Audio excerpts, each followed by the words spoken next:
एक राजा की 7 बेटियां थीं। एक दिन राजा ने अपनी बड़ी बेटी से कहा, बताओ बेटा तुम किसका खाती हो? तो बेटी ने कहा, पिताजी हम आपका दिया खाती हैं। दूसरी बेटी से कहा, तुम किसका खाती हो? पिताजी आपका दिया खाती हैं। प्रजा से पूछा, तुम किसका खाती हो? बोले आपका दिया खाते हैं। सारे सबसे पूछा, तुम किसका दिया खाते हो? बोले आपका दिया। राजा आप ही हमारे पालनहार हो, आपका दिया हम सब खाते हैं। सबसे छोटी बेटी से कहा, बेटी तुम बताओ तुम किसका खाती हो? तब उस बेटी ने कह दिया, पिताजी हम भगवान का दिया खाते हैं, हम आपका दिया नहीं खाते। राजा को बड़ा बुरा लगा, उसे लगा हमारी इंसल्ट कर दी इसने, हमारा दिया खाती है और नाम ले रही है भगवान का। राजा ने कहा, कोई भगवान भगवान नहीं होता, अरे मैं तुम्हें खाने ना दूं तो तुम मर जाओगी। बेटी ने कहा, पिताजी तो आप करके देख लो। राजा बड़ा गुस्से में आया और अपनी उस बेटी का विवाह ऐसे आदमी से कर दिया जो बिल्कुल गरीब था और बिल्कुल बीमार था। गरीब था और बिल्कुल अचल था। अचल मीन्स एक कदम भी। एक लकड़हारा था, जंगल में लकड़ी काटने गया, अचानक उसकी तबीयत बिगड़ गई और वहीं पर वो पड़ा रहा, वहीं मलमूत्र में घिसटता रहा। ऐसे गंदे आदमी से राजा ने अपनी उस बेटी का विवाह कर दिया कि देखता हूं तू अब कहती है भगवान का खाती हूं तो अब खिलाए तेरा भगवान। 6 बेटियों का विवाह उसने अच्छे राजाओं के घर किया, राजकुमारों के साथ खानदान में किया, और एक बेटी का विवाह लकड़हारे से कर दिया, वो भी जो बीमार था, जो मलमूत्र भी वहीं कर रहा था, पूरा गंदगी थी, मक्खियां भिन्न भिन्न कर रही थी। उस लड़की को लगा कोई बात नहीं, विधाता की ऐसी ही मर्जी है। वो लड़की जो थी अपने उस पति के संग रहने लगी। उसे पास में नदी थी तो ले गई, नहलाया धुलाया साफ किया, और जो उसके भाग्य में था मिला। उसका पति चल नहीं पाता था, अब वो क्या करे, पति को भोजन कैसे कराए? तो जंगल की लकड़ियां बीनती और ले जाके शहर में बेचती, जो पैसा आता उससे कुछ दवाइयां लाती, कुछ रोटियां लाती, खाती, पति को खिलाती, दवाई खिलाती। और वहां पर एक नाग नागिन, जंगल था ना तो जंगल में तो जीव जंतु ही रहेंगे, एक नाग नागिन का जोड़ा था।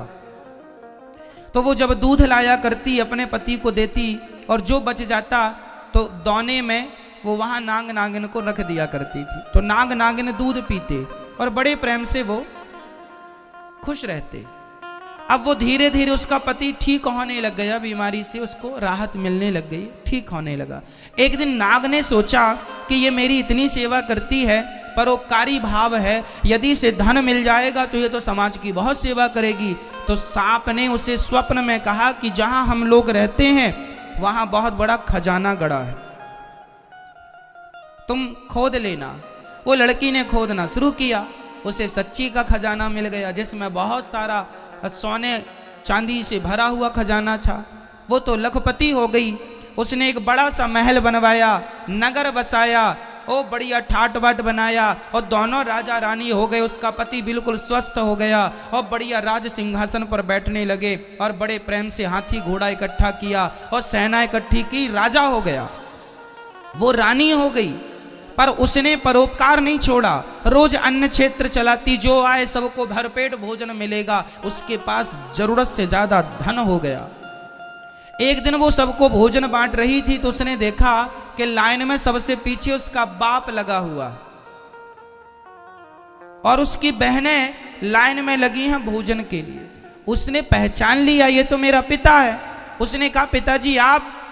वो सन्न रह गया, कौन हो आप? मैं आपकी बेटी छोटी, लकड़हारे से विवाह किया था, कुछ याद आया? हाँ हाँ, पर तेरा ये ठाट बाट कैसे? पिताजी पहले ये बताओ कि आपकी ये दुर्गति कैसे हो गई? बेटी सच्ची कहा था तूने, हम बड़े अहंकार में थे कि मैं राजा हूं, लेकिन मेरी राजगद्दी छीनते देर नहीं लगी, सब नाश हो गया। सारी बेटियां जिन्होंने ये कहा था कि पिता के भाग्य का खाती हैं, आज पिता कुछ नहीं खिला पा रहा है इन्हें, आज तू खिला रही है। तब उस बेटी ने कहा, पिताजी मैंने कहा था ना कि सब अपने अपने भाग्य का और सब भगवान की कृपा का ही खाते हैं, सबको खिलाने वाला भगवान है। हम झूठा ये नाम लेते हैं कि हम किसी को खिला रहे हैं, कोई किसी को नहीं खिलाता, सबके पालनहार भगवान है।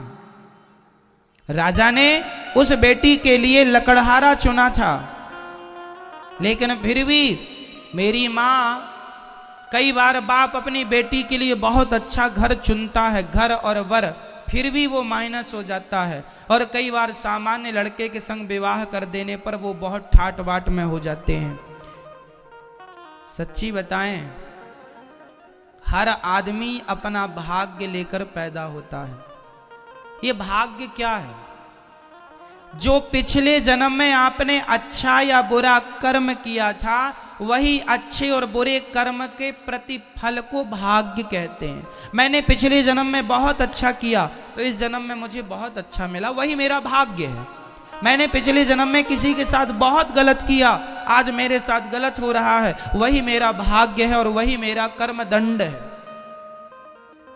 इसलिए हमें जीवन में कभी किसी को दोष नहीं देना चाहिए कि दुख तुम्हारे कारण मिला, दुख तुम्हारे कारण मिला। कोई किसी को दुखी नहीं करता, कोऊ ना काहू को सुख दुख कर दाता, निज कृत कर्म भोग सब भ्राता। हर व्यक्ति अपने किए का दंड भोगता है, अच्छे का अच्छा, बुरे का बुरा। इसलिए ये ईश्वर का विधान मानकर हर हाल में प्रसन्न रहकर भगवान का धन्यवाद करो। पिछली करनी बिगड़ी थी पर आज ना बिगाड़ो, अब ना बिगाड़ो, अब बिगड़ेगा तो कल भी बिगड़ेगा। पिछला कल बिगड़ा तो वर्तमान बिगड़ा है, वर्तमान बिगाड़ोगे तो भविष्य भी बिगड़ जाएगा। इसलिए अब तो अच्छा करो, अब गलत ना करो, क्योंकि आज से ही कल है। जिसका वर्तमान अच्छा है, प्रेजेंट अच्छा है, उसका फ्यूचर अच्छा है, भविष्य अच्छा है। वर्तमान बिगड़ा तो भविष्य बिगड़ा। तो बताओ हम सब किसका खाते हैं मेरी मां? किसकी कृपा का? हमें भगवान ही खिला पिला रहे हैं। जहां का दाना पानी होता है, आप लोगों का वृंदावन का दाना पानी था तो आप वृंदावन आए, बिहारी जी ने बुलाया। दाने दाने में लिखा है खाने वाले का नाम। ये सब तय कौन करता है? विधाता। 2030 में मैं इस आज के दिन क्या खाऊंगा क्या नहीं खाऊंगा, ये भी फिक्स है परमात्मा की तरफ से। कहाँ खाऊंगा, कहाँ रहूंगा, कहाँ नहीं रहूंगा, ये सब तय है। पूरी प्लानिंग, पूरी हमारी कहानी लिखी हुई है। आखिरी श्वास हमें कहाँ लेना है, यह भी ईश्वर की डायरी में लिखा हुआ है। हमारी आखिरी सांस कहाँ निकलेगी, वो स्थान क्या होगा, मृत्यु का कारण क्या होगा, सब ईश्वर की डायरी में सब अभी सब कुछ है। इसलिए हमारे पालनहार भगवान ही है। इसलिए संसार के किसी व्यक्ति पे भरोसा ना करके पूर्ण विश्वास केवल भगवान पर किया जाए। हे नाथ, आप ही हमारे रक्षक हैं, आप ही हमारे पालनहार हैं। हम अहंकार ना करें कि हम खिला रहे हैं, हम दे रहे हैं, हमने ये किया, हमने वो किया। आज कुछ लोगों को हम देखते हैं वो ऐसे ऐसे चलते हैं, छाती तान के। जरा सा धन मिल जाए, जरा सा वैभव मिल जाए, आदमी एटीट्यूड पाल लेता है। थोड़ा सा आप लोगों को अहंकार तो नहीं है किसी चीज का? अहंकारी आदमी ना ज्यादा किसी से बात नहीं करता, वो किसी की तरफ देखता नहीं, उससे लगता अरे ये तो मामूली लोग हैं, इसे क्या देखना। किसी को मामूली ना समझना। आपको पता है हाथी जब चलता है तो सूंड से फूंक मारता हुआ चलता है। आपको पता है हाथी सूंड से फूंक क्यों मारता है? क्योंकि हाथी को चींटी से डर लगता है। हाथी किससे डरता है आपको पता है? मैया, हाथी किससे डरता है? क्यों? क्योंकि हाथी चींटी के काटने से मर जाता है। कहां? उसके सूंड से होती हुई चींटी यदि अंदर चली, सूंड उसकी होती है ना, यदि उसकी नाक से होती हुई चींटी अंदर उसके मस्तिष्क तक चली गई और उसके मस्तिष्क में चींटी ने काट दिया तो हाथी मर जाता है। जो हाथी इतना पावरफुल होता है वो एक नन्ही सी चींटी के काटने में मर जाता, पर चींटी सही जगह काटे तो, पांव आंव में काटती रहे तो कुछ नहीं, मस्तिष्क में काटेगी तो। हाथी चींटी को भी छोटा नहीं समझता, इसलिए हमें भी कभी किसी को छोटा नहीं समझना है, सबका आदर करना है, सबका सम्मान। क्यों? क्योंकि सबको ईश्वर ने बनाया है। ये तुम अहंकार ना पालो कि हमने ये, हमने वो, हम ये, हम वो, ना जी, तुम कुछ भी नहीं हो। हमारा और तुम्हारा कुछ नहीं है संसार में, और हमारी तुम्हारी अकड़ भी नहीं चलती। कई लोग कहते हैं कि मैं ना हूं तो तुम मर जाओ, अच्छा ऐसा भी कर लो। अच्छा ये बताओ, आपके बिना आपका घर चलेगा कि नहीं? बोलो, चलेगा? कई लोग ये सोचते हैं ना, हमारे बाद क्या होगा महाराज, सब अच्छा होगा, तुम मरो।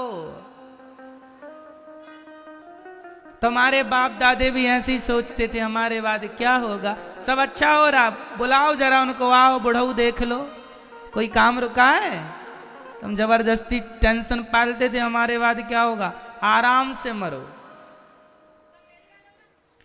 किसी के बिना किसी का कोई काम नहीं रुकता, हम जबरदस्ती झूठा अहंकार पाले बैठे। हमारा क्या होगा, सब बढ़िया होगा। आपके जाने के बाद आपके घर में दीपावली भी मनाई जाएगी, हाँ या ना? होली भी मनाई जाएगी, हाँ या ना? है ना?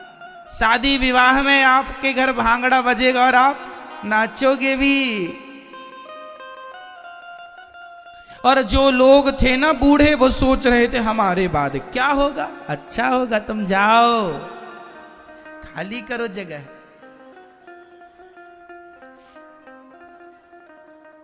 ये अहंकार ना पाल कर बैठना, तुम्हारी जरूरत किसी को नहीं है, तुम अपना कल्याण कर लो तो समझदार हो, और ये झूठे अहंकार पाल के बैठे रहोगे तो बेवकूफी है। ये